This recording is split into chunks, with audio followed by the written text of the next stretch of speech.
Anybody? Just go ahead and talk. Oh, you have to unmute yourself, Liz. Do you know how to do that? Liz, unmute yourself. She does. Liz, oh Liz. She's just So what talking. really has mattered to me is to hear people, especially young people, disparaging the idea of voting because they feel like they don't have any control over their lives and control over the outcomes of the vote.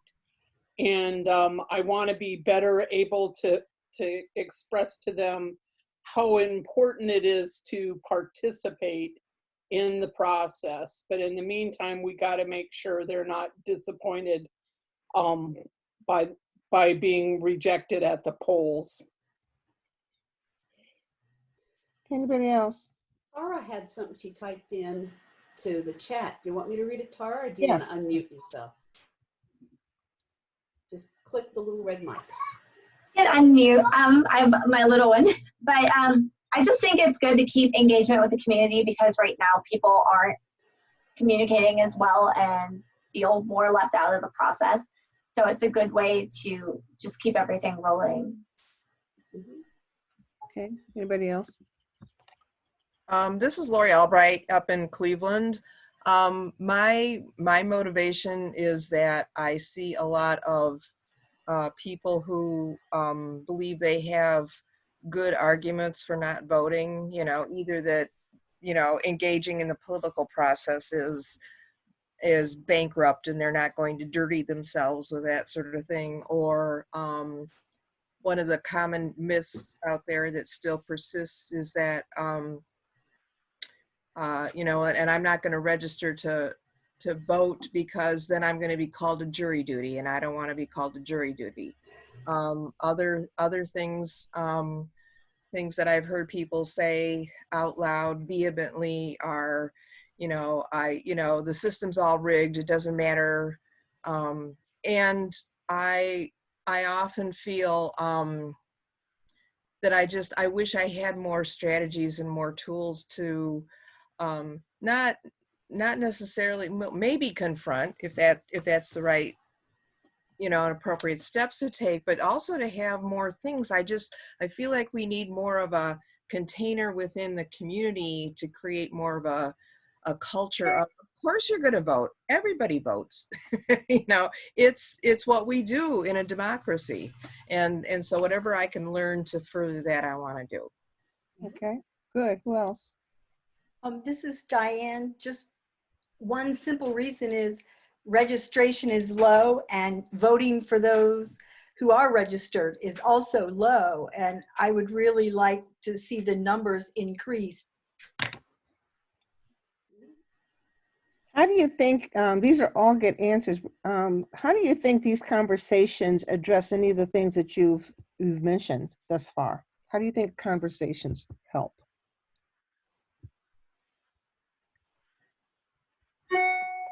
I think it helps us to acknowledge that there are problems, at least with perception and sometimes in the communities themselves, with what hampers a person from voting or participating, and to at least be able to listen and to acknowledge somebody, and then give them some tools to help get them involved, is a big part of what we're trying to do here. Great. Who else? It's good. This is Chris Jones-Levy. I think that education is power, and I think by having these community conversations, we do a couple things. We actually build community. We see that people, or we help people see that there are others who are interested in this process and interested in them as an individual. And we enable people to speak their truth into the power structure. Okay. Anybody else? Good, good. Thank you, Chris. Anybody else? The one of the someone said, you said the word confront, and then you said maybe not confront. One of the things we want to make sure that we're doing is that we are conversing. Conversation, the word conversation is really very, very important. And somebody else has already hit on it, that people don't feel heard. They just don't feel heard. They feel like they are like ants in the middle of an ant hill, great big old ant hill, and that their function is or their worth even is negligible. And that ties in actually with the way a lot of people think about themselves in general, just in general. But then when you add it to this whole thing about democracy and, you know, with all of the things flying around, them thinking it's just one more way for them to feel like they are not important and they're not valued. And so the conversations are geared for us, and you know, the pandemic has cut down our capacity, but to have these face-to-face, eye-to-eye conversations where we primarily listen, because so many people just don't feel heard. We want to listen, to let them know by listening that they matter, and then begin to do some of the things, do some of the presenting that we're doing. But the listening part, I know, you know, if I use myself as an example, I was the eldest of 5 children, and I was adopted. So I often felt like I wasn't heard, you know, or there was, you know, just kind of like the Nike house, just do it, that kind of thing. And many people grew up like that, either feeling like they weren't listened to or being put down or whatever. And they carry that over. Whatever you have in your young life carries over into your adult life. Okay, so that's part of life, but we can't allow it to continue and to filter into our political life, because the lives of so many people are at stake. So yes, there are problems, but what we want to do is try to build up the feeling of self-worth of the people. A lot of times you can't do that when you're going door to door. Joan and I talked about this a lot, that you get people to say, I'll register to vote, and they'll fill out the forms, and sometimes they talk a long time. But most of the time they don't talk a long time. If you've done the door-to-door thing, how many of you have done the door-to-door thing, getting people to, okay, so that really what you do is you get up, and because you have a lot of houses that you have to get to in a single day, right? So you get up and you want to get your numbers up, you get people to register to vote, they fill out the form, you say goodbye. And many of those people probably will not go to the polls, which is borne by our numbers even in Ohio. We have very low participation numbers. So our goal, we have a couple of goals. Number one is to make people know that they matter, that they are listened to, for the purpose of, number two, increasing their enthusiasm and willingness to vote. It's like people won't care. What is it that Maya Angelou said? People won't care what you can do until they know that you care. We are trying to get people to know that they care. One of the things that the man in the White House has done is made a group of people feel like they are cared about. A group of people who have felt marginalized, you know, his base have felt marginalized for all of their own reasons, and they respond to him. And then on the Trump side, there has been an organized campaign for the last 3 years to get people on the ground, mobilize people who normally would not have worked for him, to work for him. And as of 2 months ago, they had 70,000 people registered on the ground to work for Trump in areas where they normally would not have, expected to go. This is a nonpartisan effort, but we really do have to understand that since we are in this tribal thing, there are 2 tribes really, and we have to make sure that our tribe is working. Now, at the end of the day, if our effort means that somebody goes to vote and they vote for somebody we wouldn't have voted for, okay, well, then the chips fall where they may. Because we're not trying to make people vote one way or the other, but we are wanting them to vote, period. And we do know that if we get people to vote, period, the numbers overall for the things and the issues that are important to more of us than that base will increase. Does that make sense to people? And we want them to vote with their own self-interest in mind. But until they start talking about the things that are on their mind that keep them up at night, then they might not know what that is. And so we want them to, country music time. Okay, no, so we want them to understand a couple of things. Number one, we want to make them understand that this power and principality battle called voter suppression is very real. It used to have, people don't like to think about it, and people like to think that that only happens for a certain group of people, but it's happening for a lot of people, poor people, Black people, of course, always has been against Black people, but see, white people don't think that it affects them either, and it affects them. Voter oppression affects them. So we want them to understand the intricacy of the organization against people who would vote. Elderly people, there's techniques against elderly people, younger people, all these things with the voter ID and all of that. All those things have been carefully constructed so that they can affect the numbers of people who would normally vote a particular way. So we want them to understand that they are not immune. Your color, your race, what does not exclude you from being oppressed, does not exclude you from being affected by voter suppression. That's why we show the video that we show. The other thing that we want people to resonate with is that the education is very necessary so that when they finally fill out a form after we've had these conversations with them and then we have let them know that they matter, that they are instructed very, very carefully on how to fill the voter registration forms out, because the voter registration machine, voter oppression machine is so elaborate that the slightest little thing can keep people from voting, people who have been voting without problems for their whole lives. So it's a very important thing that you are deciding to do. But the very first thing we have to do is sit down with them, or on Zoom with them, and have a conversation and ask them the things that keep them up at night. That's how we decided we would start this out.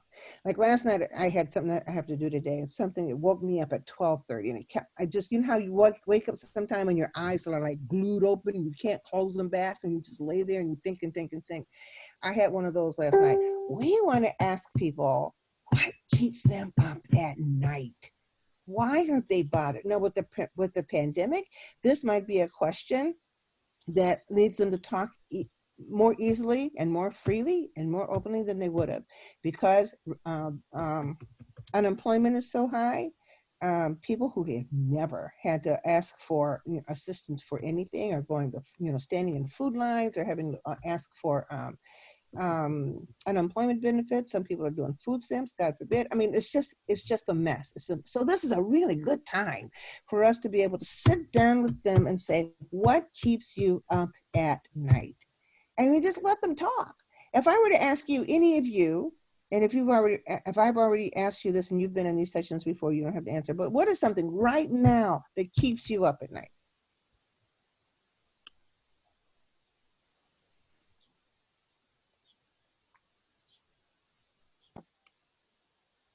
The destruction of democracy. That's a big one for me too. The destruction of democracy. What else? The corporatization of things, that our government is more beholden to large corporate interests rather than the people. Okay. What else? The idea that politics trumps science. Yeah. Isn't that something? Yeah. I've got loved ones who rely on whose lives were transformed by Medicaid expansion. If that goes away, and there have been times that I've been quite concerned about that, that would be very, very bad. What else? Divisiveness and polarization. People can't even have conversations with somebody that's opinion is different from theirs on certain issues. Okay. What else?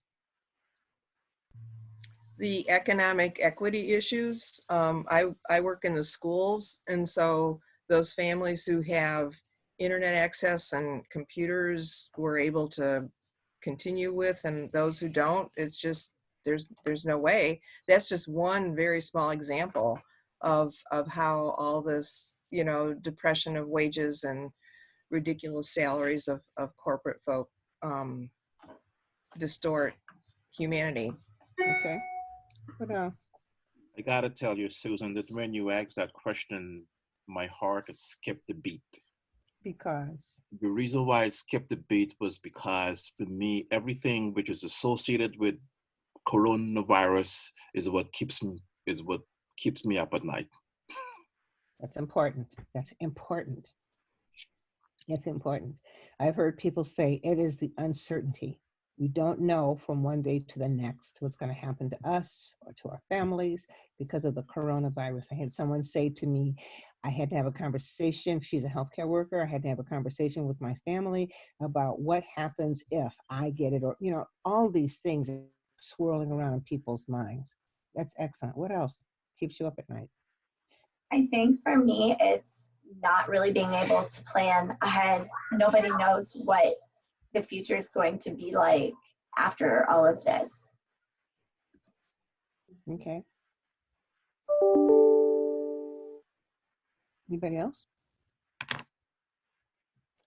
So these are all very good, and these are some of the things that we have in the slideshow that you all have or will have. One of the important things in listening, and I'm sure you have all been through trainings like this, is that the listening part, even though, oh, that's pretty easy, it's not so easy sometimes, because sometimes people want to challenge you. This is not about being challenged. This is about being listened to. So the possibility is that you'll have a conversation and somebody will say to you, what keeps me up at night is that Barack Obama is a voter, you know, so then what, you know what I'm saying? That you have to be prepared to listen to anything that people say. I remember maybe 4 years ago, we were doing some type of direct action at the State House. And I don't remember, I don't know if it was part of Poor People's Campaign, I don't remember. But I do remember that we were told that when we went out, that if there were some anti-abortion people out there, and they said if they're there, we are to engage them. The normal human inclination, when somebody comes to you with comes toward you or comes at you with something that is so reprehensible to your soul that you want to fight back. But the challenge is to listen to them. Just listen to them. Listen, listen, listen. That's why there were trainings for nonviolent participation during the civil rights movement, because you have to learn how to take it. What studies have shown is that if you learn how to take it, if you learn how to listen and let them get the stuff out that's bugging them, you often have a door that opens to have a conversation that will take them and you in a different place. So I needed to say that because there's a big possibility that you're going to get somebody that will say, I don't know what the hell you're doing. I don't care about this. I think Trump is the king of the world, da, da, da, da, da. And you're going to say, okay, why do you think that? As opposed to what you might feel like in your heart saying. And depending on how many people you have in the room, also in the meeting, you might have somebody that wants to challenge that person and you're not in control. And that's when you have to back off and say, no, we're here to listen to people, not to argue. This isn't a debate. This is to listen to what is concerning you and keeps you up at night. Because at the end of the day, what any of us feel as individuals is important. Does that make sense? What any of us feel is important. How we got there, you know, maybe that if we listen to people, we might find out why they got there, how they got there. But all of us matter. Our very emotions matter. Our viewpoints matter. And that's why people are so pissed off, because they think that they have been thrown off by a group of people who think they are better than another group of people. The whole point of this is to make people have conversations and not yelling matches so that they can feel like, okay, well, I don't really agree with you, but. Does that make sense? That's so important. This is also why, if we can, we want to have folk register in advance so that we know how many folk are going to be at the conversation and we know whom we've invited. That's not going to always be possible. But when you have a group of 12, it's much easier to hold a conversation like this one right now than if you're having 24. And so when we've had a very large group of folk, we've had them use the chat box to express themselves, because if they did it verbally, there's the next hour and a half right there. Yeah. So that's a problem. 12 is about perfect for this. 12 plus 2 moderators. Right. Okay. So we're trying to keep it around a dozen. You know, let's think biblically, right? We got Jesus and the disciples and then one other. I don't know. So that's very important. That type of groundwork, that even that Yeah. type of spiritual preparation of your cells is necessary to do this, because if we don't get people, if we don't listen, then this whole exercise is for naught. Does that make sense? If we don't listen, then we might have fewer people going to the polls than we would have normally. So what we want you to do is listen. We want you to show the, we want you to give statistics and all that after you've listened. We want you to show this Stacey Abrams video, which has never failed to reach even, the most skeptical people. Then we want you to let them talk about what they've seen, because a whole lot of people don't know the width and the depth of the efforts to keep people out of the polls. But the listening process is the most important thing. There's a couple of different points in this slide deck where we ask people to share. And that's the first one. Let me come back. Let me back up just a minute, Susan, okay. and show how this is developing. Okay. As people come in, of course, we have them, if they want to, check their registration. There's a couple of different ways of saying hello. One, if you've got a large group, you type it in the chat box. If you don't have a large group, we ask folk to give their name and why they're here today. Okay, like you guys just did. We have a couple of slides for different openings depending on what kind of group you're with. Because if you're with a Christian group, then starting off with a bit of Jeremiah is wonderful. If you're with a UU group, you have a chalice lighting you might want to use. Or I tend to just use Howard Thurman, plain and simple, because I love Howard Thurman, and sorry about that, okay? Well, I'm not sorry about that. I love Howard Thurman. But something to center people at the first. So it's not like you do all of that. You pick one that kind of fits the audience you're with and your own heart, okay? And I have a question, Joan. I have a question. Could you go back to the slide that says God has justice, please? I kind of missed that. Yeah, it's in the slide deck, and it's a quote from the book of Jeremiah. Okay. About God being on the side of justice, and it's a great one to use with Christian groups. So that's why, remember when I said in one of our meetings, I mentioned something and I said, well, if you're a Christian, you use the scriptures, and if you're not, so that when you said what you just said, Joan, that just brought that up again for me. Why would you not necessarily use this slide for a UU group? I'm just curious. Well, darling, there are some UUs who are, pardon me, but rather reactionary. So I have worked in many, many congregations. There are some that are just a little reactionary, and you bring up scripture and somebody's going to just immediately get their nose bent out of shape. Okay, I was just curious, because when I said that, I kind of felt like I had offended some UUs, but I had peripherally heard that, don't do the scripture thing too much. Okay, that's helpful. Thank you. Some don't. I preach from the scripture, but I can get away with it. Okay. Okay.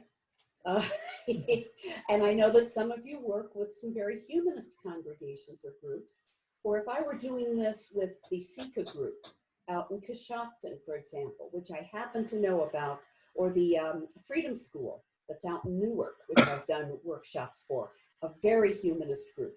So I would use Thurman there. Okay. Does that make sense to you guys? No, that's why we want to have folk register if we can. Yeah. That's helpful. Yeah. But anyway, you start with some centering. You have them, get to know each other, say something. Because if they'll say something at the first, then chances are good that they will speak up later. So every time somebody gets used to saying something online, then they'll answer your questions when you ask them as we go through the slides. So have them speak up. Kobe, you didn't speak up yet. Say your name and why you're here today. Roger that.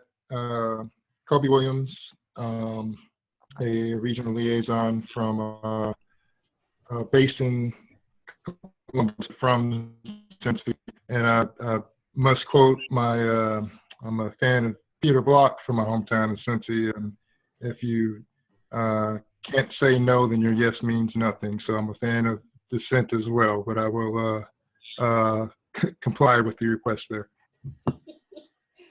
Thank you. Sorry to put you on the spot, but that's part of it, is making sure that at the beginning everybody says something, if it's only their name, okay? And even if, you know, and then we tell about why we're here, so everybody's prepared for what we're doing. We go through some wonderful slides that Susan had about the reasons why people don't vote. And frankly, we put some notes down here for you to use as a presenter if you know, are a little stumped about what to say. And go through the other slides here. And that kind of sets the stage. You don't want to spend too much on these slides, Right. but it sets the stage so that then people have got some background when you ask them what keeps you up at night, like Susan said, and then you listen. And that's the main thing right there. I'm going to go through a couple other slides and then let Susan talk about some more. Of course, things that keep you up at night, you can change that. As you're presenting, you can change that anytime you want to. Those are just things that kept me up at night, okay? And we don't go through all of the facts from Ohio, but sometimes people want to read them while you're talking a little bit. Some things you might want to highlight depending on the group. And then there's this slide, which is, Susan, if you want to talk about why this one is here, because that's one that you talk about, what's stopping you? Yeah, what, you know, people, we do ask intentionally, if you're not voting, why are you not voting? And we want people to say that stuff out loud, because chances are that they're not the only ones that feel that way. People get embarrassed, you know, I don't want to talk about it. But when they hear somebody else say what they've been thinking for a long time, it kind of empowers them. So we want to hear people say what's stopping them. I had a lady once said, I'm not voting because I had said something in an opening in a conversation. This wasn't in one of Joan and my conversations, but this was a pre-conversation, and I was telling her about these things, and she said, and I said, one of the things that bothers me is that our democratic process, our democratic system is being dismantled in front of our very eyes. And she said, that's good. I said, oh. And then she said, democracy needs to be dismantled. And I said, oh. And so there are things that people are thinking that they may just need to get out of their system. So if somebody said something like that to you, you'd say, oh, that even helps to figure out how you're going to navigate the rest of the conversation. Why do you feel that way? So we want them to be honest, and we want them to feel like this is a safe space. So that means that your job as the moderator or director of it means that you really do keep the brakes on for people that want to go crazy nuts. You can have them, you know, write a private note to you or something, but we will not. You cannot allow anybody to be put down or quieted down. This is an opportunity for people to just say it. Just say it. And we believe, Joan and I believe, that by getting people to feel free to be honest, we actually strengthen the process. And we strengthen the process by getting people more encouraged to register in a process that they have been very leery of for a very long time for their own reasons. So that's a very important place. Why? What's stopping? That's going to be hard. Yeah. That's hard too. That's really hard to listen to sometimes. It is. Sometimes you have to resort to the chat box. If it's, you know, you've all seen people who want to dominate a conversation for the next 3 hours. And we might, I'm sorry, Joan, before you go on, we might do something that the kids do in their organization, their meetings. They always say, you know, there are rules, certain rules that we follow. And so we lay them down, and, you know, we can use things like, we're going to put that in the parking lot and all that kind of stuff. But if we say up front that that's how this will be done, then people are not surprised and they don't feel like they're being put upon. Right. So I think that's very important. Those are very important tools to use. So they can use the chat box for the parking lot. Right. Which is really great. We have another slide here, though, to elicit some reactions from folk. And we usually ask for just a couple of words rather than long essays about reaction to the idea of voter suppression in Ohio. And we ask that because many people, especially because we have a lot of white middle class people, they don't feel like voter suppression affects them now. Yeah. And then they therefore cannot really, it's almost like you can't humanly, you almost can't care about something if it really doesn't touch you. And the example that I use is that, you know, when women, young women have their menstrual cycles, we as women can look at each other, and by the look in our eyes, we can tell each other what we are feeling about having cramps or having what. But guys, you're trying to say, well, I got cramps, and they don't know what the hell you're talking about. Because, it's not that they don't want to, it's just that they can't get in it. So many white people, because of their privilege, think that they're not affected, and they can't feel what other people, other groups are saying has happened to them. When we then get them, that's why we ask them what their reaction is to voter suppression. And we like to ask it before the videos and then after the videos to see if anything has changed.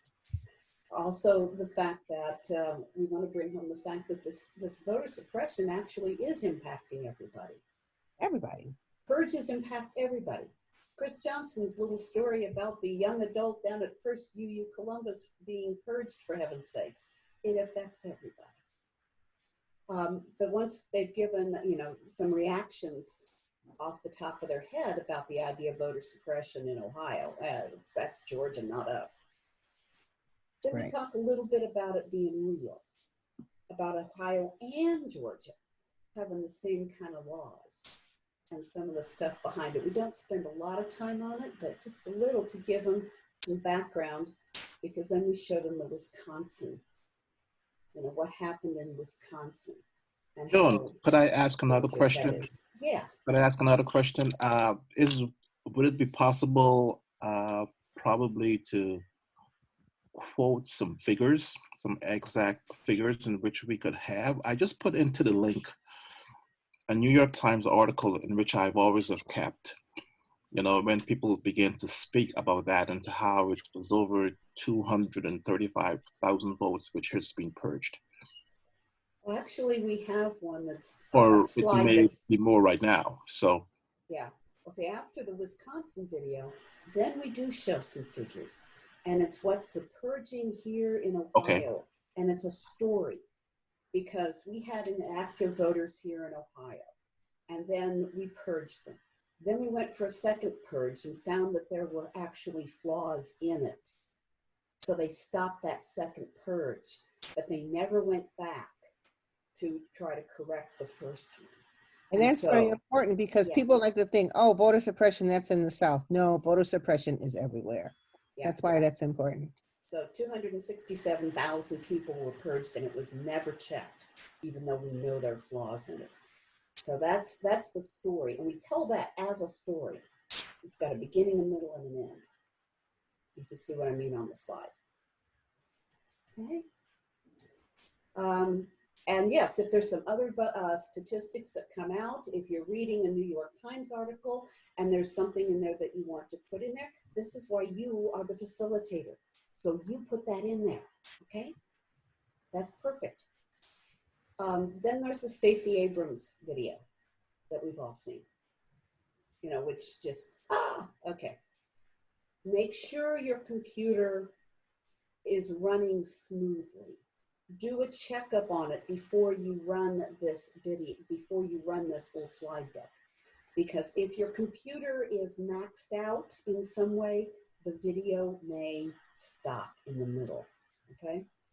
Also, you want to have two people, one to run the tech and one to help with this, because I have found, to my terror, that if I am the only host, you gotta have two hosts, but if I am the only host and we're running the video, and then I've got to go mute somebody or answer the chat box, the video stops, okay?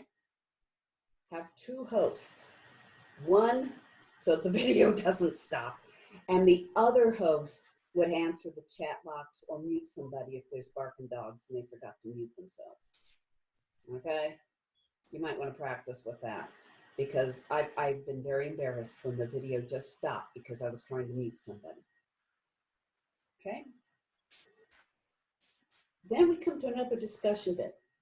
Susan, you want to talk about this one? Yeah, so we always ask, always, in one word, ask people how they're feeling after having seen the video. And I've always found this a very powerful moment. I think the next step, Joan, when we do another one, will be asked after we get the one word, is to ask, why are you feeling that way? But the adjectives of feeling that people give are very, very important. And so, the biggest one is outrage, anger. Why are you outraged? Well, because I didn't, we've never asked it, but I'm sure it's because people feel like maybe they've been deceived. They've been deceived to believe in a system that hasn't even begun to work like they thought it worked, or whatever. But so getting the one word is important. And then if you have time, get them to just say, why do you feel that emotion? As opposed to I wish sometimes in the ones that we've done, Joan, that there've been a couple of really interesting words, and I want to say, damn, why do you feel that? But we've had to move on, because the other thing is that we honor the time thing too. We don't want to lose people. Right. So that's very important. So anyway, I just modified that. Good idea, darling. Thank you. Now, this next one, it depends on how vocal people have already been.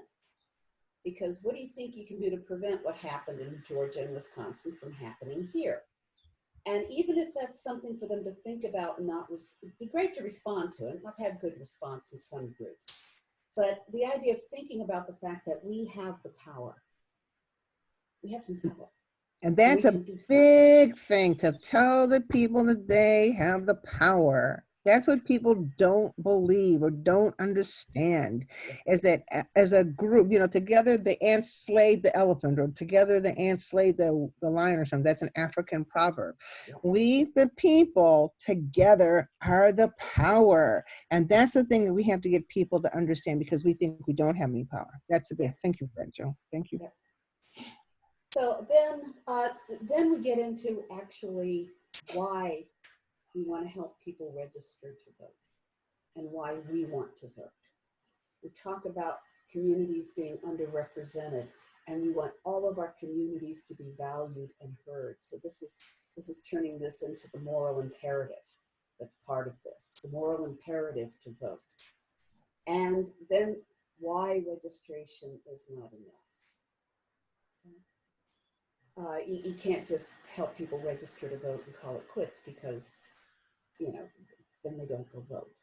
So we bring this out to folk, and we say, registration, if without voting, isn't going to cut it, right? That's not going to do anything for you. And we want to make that point. And then it really is an all-out call for volunteer work of some kind, commitment of some kind. Commitment to at least check your registration and register. Commitment to help other people do it. The fact that we can help while in a pandemic is something that a lot of folk don't think about. Oh, I would love to help, but I can't do anything because I can't go out. Well, frogs. There's lots of things you can do. So we try to give that idea. One of the things we didn't, I'm sorry, Joan, one of the things we didn't emphasize is for you, the moderator, to remind people, because everybody will be thinking about the federal election. We absolutely have to remind people that all elections are local. All politics is local. That if we were able to get somebody out of the federal government, but we didn't do what we needed to do on the state level, then our efforts are in vain. So the judges and the city council persons and the state assembly persons and all of those elections are critical. And it might be in your group that somebody will dedicate him or herself to getting information out about who's running for these offices, or by, telling people to go to Ohio Votes and really making that a concentrated campaign, so we can see who the local officials are and what they stand for. schools, health systems, all of that is local. So even though people are looking toward Washington, D.C., if they look toward Washington, D.C., but do not look at Ohio, then the election has been compromised. And so we absolutely have to teach them and drum it in that elections are local, and that on all of the ballots, we have 2 areas. We have candidates and we have issues, and that the voters have to be aware of both. Both of them are equally as important. I'm sorry, I should have said it earlier. Well, and we put those slides right up front, guys, for you to work with, okay? So voting is our right, voting is local, and all politics is local, okay? So we put that one right up front and then go into what keeps you up at night. Just to let you know. Now, mind you, you have, the ability to move these around if you want to, but after doing about 6 or 7 of these now, Susan and I have a pretty good idea of how the flow tends to work well. And we have modified and changed things. So every time you've seen one of these, if you've seen more than one, you've seen that they're different, because we're constantly improving it. And you can do that too. But the big thing is, after all of this, after the discussion, after we've heard from everybody, after we've talked about what's on our hearts, and then why it's important to have our voice heard and other people's voices heard, then we come to a commitment. What are you going to do? Talk to somebody about this workshop and voting. Check your own registration. Volunteer to reach out and help people, because that's what makes it real. That's why we always have, when we're calling people, and we're going to do some online calling to help people check their registration and coach them on registering to vote. We do that. We have them do the pledge to vote too, the online pledge to vote. And I'll show you that in a minute, because that, once again, is an action of commitment that makes it real for human beings. If we say something, we say something. We'll sign something, right? But if we take any kind of action, it becomes 150% realer, as the case may be, more real to us as something we have to do. Does that make sense? Yeah, I mean, that's just part of good old-fashioned human psychology. You take an action, it becomes real. You say something, take it or leave it. Okay? And that's when we have how you can be part of this. If they've registered, we can send them the direct link, because that's the easiest way of getting involved. Or they can go to our our www.ujo.org page, which I have a big thing right at the front that says voter advocacy. And as we get new websites for NOVOC, our Nonpartisan Ohio Voter Outreach Committee, those are being worked on. As we get that, we can substitute that into the slide deck, okay? But right now I've got these links and they work, and that's great. But we'll update that as we get new stuff. For example, after they've said, I often ask them, if the group is small enough, I ask them, what are you going to commit to? I mean, verbalize it. If they can't, then you can put it online on a chat box. But do verbalize it if at all humanly possible, if the group is of a size that you can do that with. Then we ask people to go right onto their computer now or their cell phone, go to ohvotes.org and see if their registration is good. And we tell them as participants, and for them, if they're going to be if they're going to have a group of people that they work with, check your registration once a week. Yeah. Because the voter suppression efforts are so deep and so wide that it's possible. Yep. You register today on Monday, and on Wednesday not be registered. It's very possible. We are not exaggerating. So we tell people to check their registrations once a week on the site. So checking the registration, walk them through that one.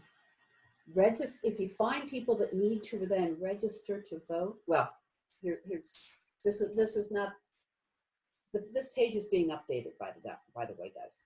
This check the registration, register to vote, pledge to vote is being updated. I was talking with the techie on the Friday about this one. Because right now, if you go to pledge to vote, then it's kind of difficult to get back to this page. And the check my voter registration has had a little time lag in it, which has been unfortunate. So they are doing a whole new page on this. This one works, but it'll be a lot snazzier and a lot cleaner when they get through with it, and they're rolling that out in about a week. That's what I was told Friday. But checking their registration, and then if they're registered, have them pledge. That's that action that really puts it in there, and then we can send them reminder cards, okay? And if they need to actually go through the registration forms, this is where you can use the chat rooms. There's a function on, let's take it out of here for a minute. There's a lovely function on Zoom called breakout rooms. And with the breakout rooms, you're able to put people together in rooms of 2 or 3, and you can choose them. So when you're doing this work and you've got one of you as tech and the other one, knows how to register and coach folk through this, you can take one of you and go into a breakout room with a person that needs coaching on registration. And then you're able to, the other person's then able to kind of clean up and say, thank you for being here and how wonderful it is. If you've got more than one person that needs to register, or a couple of them, you can kind of split it up and have a couple in this chat room, a breakout room, and a couple in this other breakout room, and then coach them how to register after everybody else has left. That's another. Or make sure you got another person or two from the team. Like Chris, you got a team of people that know how to register folk to vote.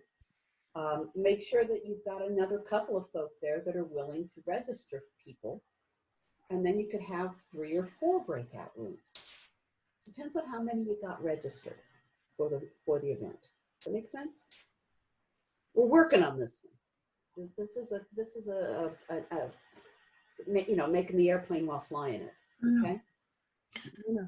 Joan, yeah. For the pledging to vote, do you know if the system currently, or if there are plans to have a mechanism for kind of an automated reminder? So basically a online version of, if you were to handwrite or sign a pledge, and then you might get something in the mail close to a deadline. Is there a Yes. way, plans to do that? Yes. Yeah. That. Okay. Oops. Good. Okay. This is something that Ohio Votes does for us. Ohio Votes has this website with the registration check, register to vote, and pledge to vote. Okay. And if we go through this website, which is really important, it will count how many people go in to register. It will count how many people pledge to vote. It will take their information so that automatic reminder cards can go out. Okay? And it will also count how many people check voter registration. And why do we need to count? Because we got grants that are paying for some of this stuff, guys, okay? And these grant agencies want to know how many people checked, how many people registered, how many people pledged. We used to do this with hard copy, if you remember, like last year, door to door. We had to then scan the voter registration with our phone and send it in. We had to get the pledge cards, the hard copies, and bundle them up and send them into Ohio Votes, okay? This is doing it online. This is doing it online. Does that make sense? That's really a very important part of it too, just to make sure those forms are filled out correctly. We have to emphasize that. Maria has a whole great big thing that she can work with, but yeah, that's so important. Yeah. And y'all need to know how to register people to vote, what to watch out for, what are the pitfalls. We've got a training video on the Novak YouTube channel on that one, which I sent out to y'all, because there are some little pitfalls there, and you may get somebody asking, well, what do I do if I'm a student and I'm in this, this, and this? Or what do I do if I'm going to be moving? Or what to watch out for, because sometimes people screw up that date and they put the wrong date in there, or they put their birth date, or the big one is they put in country instead of county. And that negates the whole registration. That's a huge one. They put it, you know, they read, it says county. You read country, you put in United States, right? And then, of course, that negates the whole registration form. If you don't sign the little box on the registration form, if they don't click the right box on the registration form online, it would negate the whole thing. It says, are you a citizen? Click it. If you don't click it, forget about it. So that's the kind of stuff you need to go on to the Novak, N-O-V-O-C YouTube channel, Novak YouTube channel, and you will see a wonderful little video on how to register people to vote. Okay? Now, you probably won't need that a lot as you start off, because chances are good you'll be doing this, the conversations with some church people you know, or a group you know, and they may already be all hot and bothered and excited about voting and just need some extra enthusiasm and some extra information to work with, right? But as we branch out, we get more and more folk who don't have a registration, or who moved, or have problems with registration. So you need to go through that little video, okay? Or have some people that you know on the call who know how to register folk. Alrighty. Let's see, just to show, I usually wind up with a quote from Dorothy Day, but once again, that's up to you guys. And a little thank you because it's cute. And or sometimes I would do Howard Thurman instead of Dorothy Day, but you know, an inspirational period on the end of your sentence. Workshop is a sentence, and that's a period. All right, sorry about that, my own little sermon here. What kind of questions do we have about, we've got to talk about how you might schedule, how you might find people to work with.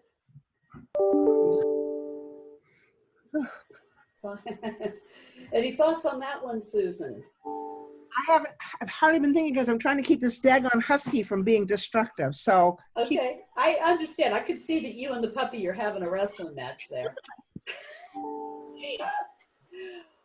But let's talk about getting you started, because there's no finer way of learning how to do this than to start and do it. Okay. And for the starting, for purposes of starting, I will volunteer to be your techie. Okay, so that we can make sure that things are running smoothly on the tech end, while you and a partner, you know, I say work in twos, guys, because you can then pass off who does what, who speaks here, who speaks there. But then the two of you can work out how this flows and how you move. So I will volunteer to be your techie. I will volunteer to set it up on Zoom until you feel like you know how to do it. Some of you may already know, and that's cool too. And then we can talk about scheduling it through Action Network so that we can send out letters to invite people to the event in a way so that we capture their information, because we want them to register. Why do we want them to register? Because then we can send reminders, and then we can also send reminders about voting even if they don't pledge, okay? So, have any of you thought of groups where you might want to hold a conversation? Anybody, go right ahead. I have, my Dems Club is actually meeting this week, and I'd like to present it to them, try to figure out a time, because I feel like it might be a good starting off point. Our executive committee has continued to meet throughout, so. Okay. they may get on board and help. And they've done efforts even with League of Women Voters, so they understand that voter registration, they've always kind of stayed in that mindset of it's nonpartisan, which is good for this purpose. Perfect. Absolutely perfect. Do you know Zoom, or do you need some tech help with that? I have a Zoom account set up. So Okay. I haven't done slides on Zoom, but it doesn't seem like it would be too difficult. No, it's not. It's actually pretty easy. But why don't we email? Because there is something about doing video on Zoom where you're doing screen share, and you have a couple of boxes that you have to check or else nobody can hear you. There's some tech stuff there that I would be happy to walk through with you. Do you want to do it with a person, or can somebody maybe be with you so that you can see how to work together on this? I think so. Our current president, I'll have to talk to him. Like I said, we have our meeting Thursday, so I'm going to bring it up during the meeting, and okay. I'm sure he would be of help. All right, good. Then let me know where that goes. We'll set you up. I'll help you with tech. Okay, awesome. Okay. Thank you. Anybody else thought of a place to start, like an outreach that you can do with a group you know? Maybe it was a group you used to meet with, a community group. We've offered it to several churches, but maybe you want to reoffer it to one of the congregations where we didn't get a lot of folk coming in. That's something that I have been giving thought to, and still want to do that in the virtual environment in particular. But the thing I always ask folks doing this work to be mindful of is so that we're not preaching to the choir. No pun intended. I see a lot of that, particularly in this sort of work. So, for example, when we were allowed to go outside and play, we hear a lot of, oh, well, we need to talk to the poor people or impoverished people, but very few people go to the projects. That's where I may be at, and not just places where you're comfortable or you're just speaking to like-minded folks. So I don't think there's a silver bullet to that, and of course the virtual environment changes things a lot. But how do we get outside of our circles where we're just updating people, which has value? It certainly has value, but the folks who we really need to get to oftentimes don't get touched for a variety of reasons, offline, let alone online. So again, I don't have a specific answer or a silver bullet, but for folks to be mindful of that as well is what I would encourage. Well, this is why working through some congregations can be really helpful. Like when we worked through Becelaere. Of course, we were doing it in person there, and we designed this to be done in person, right? So Pastor Snyder? Yeah. Well, it used to be Snyder's Church. It's Liggins now. Yeah. Oh, Liggins. okay. It's been a little while. I've worked with her as well. Okay. Yeah, Tim Liggins. Great, right? And we had a wonderful, wonderful conversation there. And that's what it was designed to be doing. So what we're trying to do is with the minority voter part of the COVOC thing, we're engaging a minority vote section, because a lot of the people in these groups are primarily middle-class white women. We need people of color, and it's not just Black people, but it's brown people, it's Muslims, it's Asian people. We have a large minority population that we have to reach, and so when we have our first meeting tomorrow, the minority voter committee, that's the kind of stuff we'll be talking about. And that's why pretty much I'm involved, because even with Poor People's Campaign, I used to tell Joan all the time, I said, well, there's just too many white people. Where's everybody else? Yeah. So we just want to make sure that we are, like you're saying, get to the people who are never talked to. And even with that, and I don't want to belabor it, but, I've had a soapbox of the promoters and DJs. We talked about wanting to go to engage young people, and, but we don't go to where they are. And they have, 5,000 people on their Facebook groups and even more. So, kind of just walking the walk and going to where who we say we want are. Again, that might look differently virtually, but it's not impossible. It's more so just being mindful of that. Right. So appreciate it. And I expect that we're going to be pushing this a lot in the young adult groups, because we've got some good new ties on there too. So that's another, because right now voter turnout for young adults is 22% of registered voters in Ohio. We need to generate enthusiasm. One thing about this conversation, however, is that it also is getting us more volunteers, okay, which we do need as well. So there's a couple of different goals out of these conversations: to generate enthusiasm for people that don't vote, registration for people that aren't registered, and then to get some volunteers so that we can do more and more and make this viral and network out. And with the volunteers, we're going to be phoning them. We're going to be using phone banks. We're going to be using text banks to get out to as many people as possible to coach them through registration. So one of the goals of having a conversation is also to get those volunteers too. Does that make sense?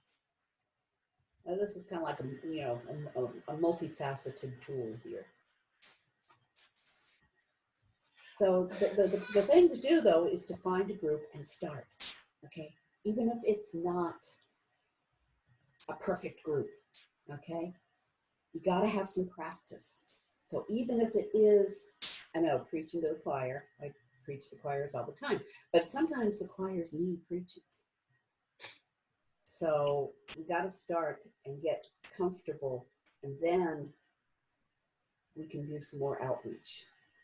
And I know that the minority outreach group is going to be helping us with that. I know the adult outreach group is going to be helping us with that. And so you should have your ducks in a row and know what you're doing, so that when we ask you to go and do this group and that group or another group, then you'll feel comfortable. Does that make sense?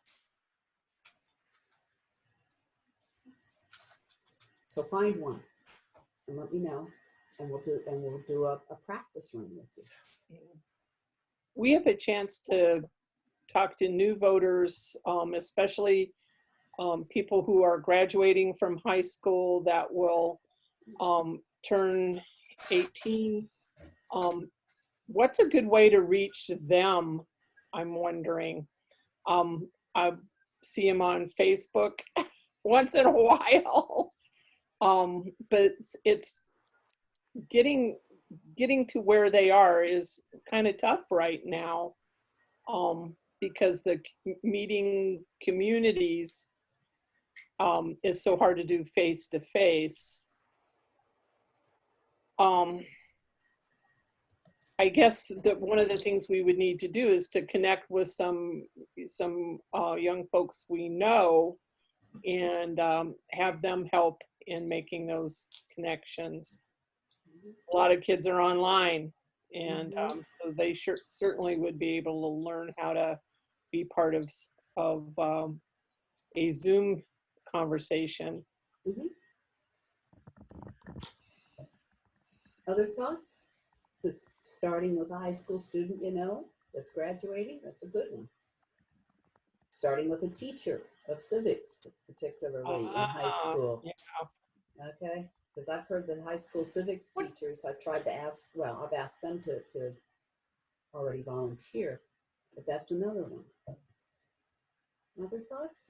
What does an invitation to this look like? I'm just kind of my, like, so like particularly that would appeal to folks who aren't necessarily already like,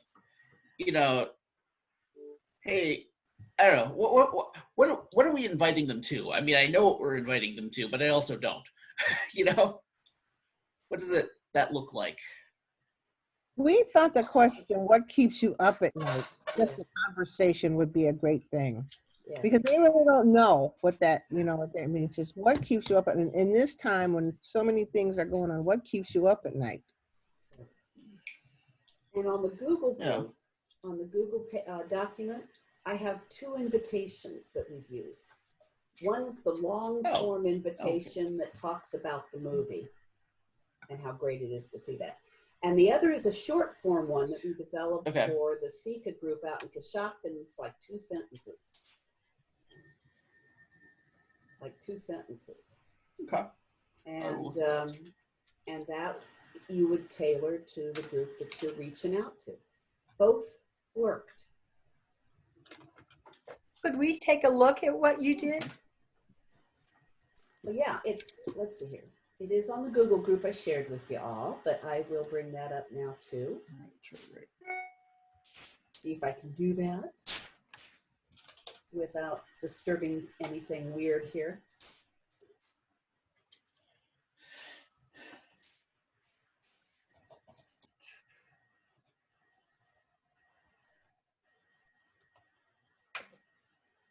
Oops, wrong one. See, I got to get them straight too. Okay.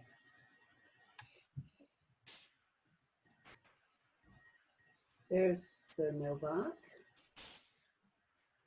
There we are. Registration team resources. Novak registration team resources. And here is conversation invitation we used for the folk out at Coshocton. Oh no, that's the one we used at Bethel. This is the one we used for Bethel AME. All right, Yeah. maybe it's me, but I'm not seeing it. You're not seeing it? No, I can't see it either, Joan. Let me redo this. I probably had too many screens up. Now do you see it? No, there it is. There it is. Yeah. Yep. Okay. Yeah, this is the one we used at Bethel AME. That's it. Okay. And it drew people, even on that day, it was snowy. It was like the one snowy. Oh yeah. It was a blizzard. You were there, Chris. Yeah. I was. Yeah. So that was it. It can be that simple. It can be that simple. And And I think it's important because it says it's a conversation, and it talks about common needs. Yeah. I just think that, the question in and of itself is riveting, but then when they see the subtitle that, we're going to talk about what our community needs, that draws people. Now, some groups, the fight for democracy or struggle for democracy right now draws people. And that one I have found particularly helpful in white UU groups. So that is why most of you heard that one in your invitation. Community conversation, the struggle for democracy. But that's not what you need to use in every group. I have a question though, in the fact that, and this goes back to the question in which Chris had just asked is what are we inviting people to? And yes, this here, it plainly says that what keeps you up at night, conversations and so forth. So my question though is the fact that should you, is it one or the other to start the conversation with this and then lead folks into the other parts of the program, or then to lead into the program and then answer this? I think the most important thing is to get people talking first. Yeah. The conversations will drive the rest of how your night goes. Yeah. What keeps you up at night?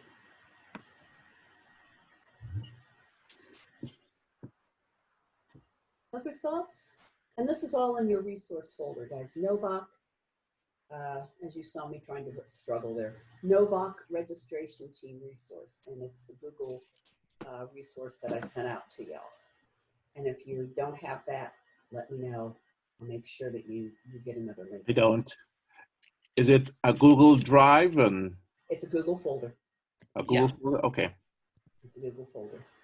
And you should be on there, Samuel, but no, you won't be on there, Samuel, because you didn't register. You didn't sign up as part of the registration team yet. I thought I did. Okay. Okay. I'll double check. Okay. I haven't come across it, but I'm pretty sure I have it. I have just missed it somehow. Okay. email me if that, but that's a way of all of us sharing without me Right. sending 3,000 emails out constantly when there's some kind of new resource or change. Okay. I even have the whole slide deck on the Google folder, Great. but I will update that now that we updated a couple of things this time. Okay. Joan, is the Google slide, or is the slide deck the one that you're showing us today? Because this looks a little bit different than the one you and I used at North. Yes, it is different. Like I said, it evolves every time. And right, and is what's in there, is what's in the drive the one that you're showing us today? Yep. Okay, thanks. But because of the videos, it's best if I use WeTransfer and send you the actual slide deck with the embedded videos. It's easier for you to use than trying to do the slide deck and then switch into some other screen for the video. Okay? I mean, we can do it either way, but you're comfortable. But I found it easier. So I've got a file thing called WeTransfer that sends this whole lovely deck with the embedded videos to you all at once. And I will do that. Okay? I like easy. I like easy. I'm a queen of easy, okay? Does that make sense? And this is why when you do your first ones, we want to make sure that, you know, I can be there to help you with tech or do a run through with you first, okay?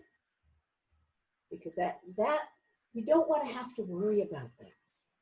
You want the conversation, you want to listen, you want to engage people, you want to get them enthusiastic, you want to get them committed. You don't want to have to worry about if you didn't click the right thing on the video. Okay. Cool. All right. Anything else for today? Because I think I'm kind of tapped out. My brain is like dead.